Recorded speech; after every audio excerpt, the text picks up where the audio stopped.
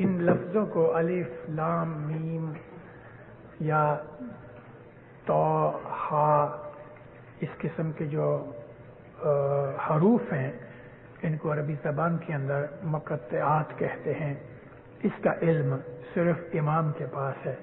دنیا کا کوئی بھی انسان یہ دعویٰ نہیں کر سکتا کہ یہ علم ہم جانتے ہیں. یہ علم لدنی ہے. آپ نے کہا کہ قرآن پڑھو تو کون سا قرآن پڑھو؟ قرآن میں تو بہت سی چینجز ہے. کوئی سچا قرآن کو نام تو دکھاؤ. پتہ نہیں کیا ہے جس نے یہ لکھا ہے اس کو پتہ نہیں. قرآن شریف تو سچا ہے. جو قرآن بازار میں ملتا ہے ساری دنیا کے اندر وہ ایک ہی قرآن ہے. اتنا ضرور ہوا ہے کہ یہ قرآن کے اندر جس طریقے سے آیتیں نازل ہوئیں، یعنی مثال دیتا ہوں کہ جو سب سے پہلی 5 آیتیں نبی کے اوپر نازل ہوئیں وہ سورۃ العلق میں ہیں، اور پہلی سورہ ہم دیکھتے ہیں تو الحمد سے شروع ہوتی ہے. قرآن شریف کے اندر وہ جو کرونولوجیکل آرڈر تھا نازل کا، تنزیل کا، وہ اس میں نہیں ہے، مگر تمام الفاظ جو ہیں وہ سچے ہیں اور اللہ کی طرف سے ہیں. اس کے لیے قرآن بالکل حق ہے اور ہمیں اس قرآن کو اللہ کے کلام کے طور پہ ہمارے اماموں نے فرمان فرمایا ہے کہ اسے قبول کرو، اور ہم نے قبول کیا ہے. البتہ میں نے یہ کہا ہے کہ قرآن شریف کا ترجمہ اور اس کی جو تفسیر ہے اس کے اندر الگ الگ اور جدے جدے مختلف ترجمے ہو جانے کی وجہ سے لوگ مشکل میں پڑ گئے ہیں.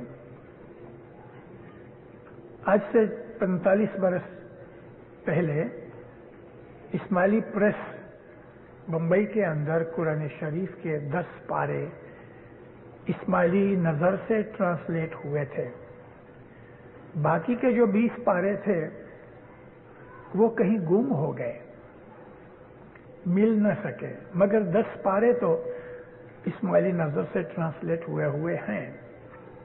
پھر بھی ہمارے حضرت امام نے انگلش ٹرانسلیشن میں سے محمد مارماڈیوک پکتھول کا ٹرانسلیشن منظور فرمایا ہے، تو وہ ٹرانسلیشن پڑھو. اور عربی کے اندر تو قرآن ایک ہی ہے، مسلمانوں کا اور ہمارا اور شیعوں کا، اس میں کوئی فرق نہیں، اور وہ سچا اور حق ہے. موت کے بعد جنت اور دوزخ کے بارے میں آپ کا کیا خیال ہے؟ جنت اور دوزخ تو زندگی میں بھی ہے، موت کے بعد کی کیا بات ہے؟ جنت اور دوزخ انسان کے خود کے اندر ہے، اسٹیٹ آف مائنڈ ہے. ہماری روح ہمارے اعمال کے حساب سے اچھی جگہ کے اوپر جائے گی تو وہ جنت ہے. جنت کوئی جیوگرافیکل پوزیشن، کوئی جگہ کا نام نہیں ہے.